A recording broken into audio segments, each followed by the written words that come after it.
Happy New Year, High Spots and Cheap Pops wrestling fans. This is Silicon Steve Valley. And as you can see behind me, if you are watching the podcast or if you're listening, there's a beautiful picture of Mr. Brodie Lee behind me. And I wanted to kind of wish us a Happy New Year and kind of talk about some of the awesome things that I've noticed, particularly with the internet wrestling community, which can be extraordinarily toxic sometimes. I think we've all contributed to that at some point. As I'm having a New Year smoke. The biggest thing, Brodie Lee, that I found so tangible that you can see the brilliance this man brought to the industry is that he made the entire internet, well, most of it, scumbag Bruce Mitchell aside. And I shouldn't even have said his name. He's such a piece of shit. And good job for PWI Torch. And we'll get into why. I don't want to keep it negative, but Brodie Lee softened the internet. And everyone always says, well, the internet wrestling community is so toxic. It's everywhere. It's everywhere. People have gotten accustomed to being just complete jerk-offs to other human beings and not even giving a shit about their feelings and treating them with such disrespect. And just for a couple days, when Brodie Lee's passing, you realize that expression is, if you want to make a difference in the world, you got to start with yourself and the people around you. And he impacted so many people around him that it affected throughout the entire wrestling community. And that, I believe, is the most beautiful thing about Mr. Brodie Lee, what he brought to the table. Yeah, he impacted careers. John Silver, Alex Reynolds, and the rest of the Dark Order are stars now. And he's a major reason, if not the biggest reason why. Reality. And,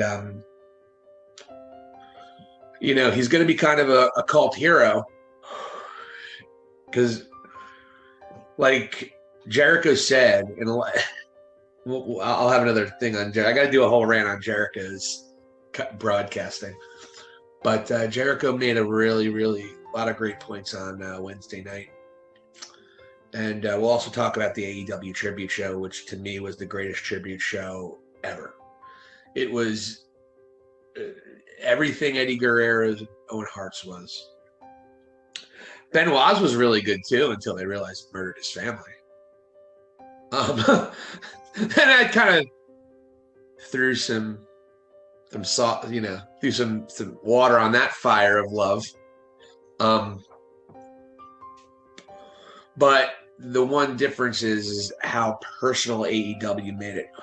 And Lance Archer said a lot of cool things about Tony Khan and AEW and what they did for his family. And apparently Brodie Lee Jr., by the way, let's put it out there. The guy beat Kenny Omega for the AEW championship a couple weeks ago. And now he just retired the TNT championship. That is the best 2 weeks anyone's ever had in professional fucking wrestling.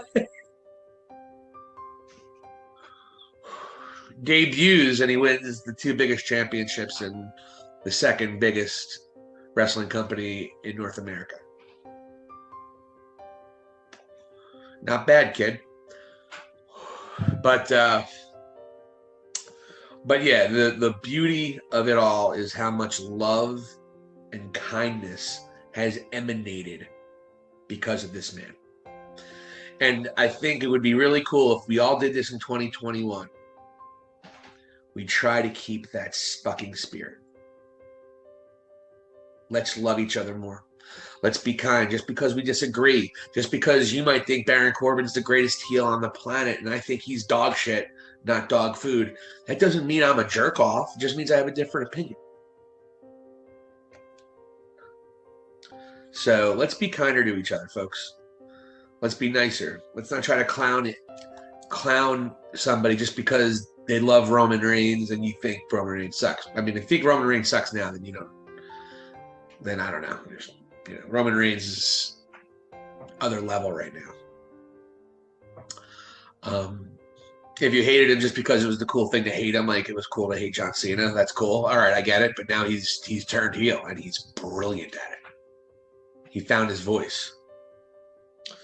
But that's what happens when I smoke Mother Nature's Finest. I do tend to ramble. So I'm rambling. But that's my message here for you guys. High Spots and Cheap Pops, we're going to do our best to continue to put out content more consistently than we ever have, particularly myself. I'm going to be trying to pop on here at least once a day, give you a quick take. I'm going to pay a lot of attention to AEW. That's really the most I watch. But that was our message here. New Year's Eve. Happy New Year's. Happy 2021, everybody. Let's hope this year a lot of healing and a lot of building and a lot of love. And get in shape, That's it. Love each other. This is Silicon Steve Valley for High Spots and Cheap Pops. Here endeth the lesson.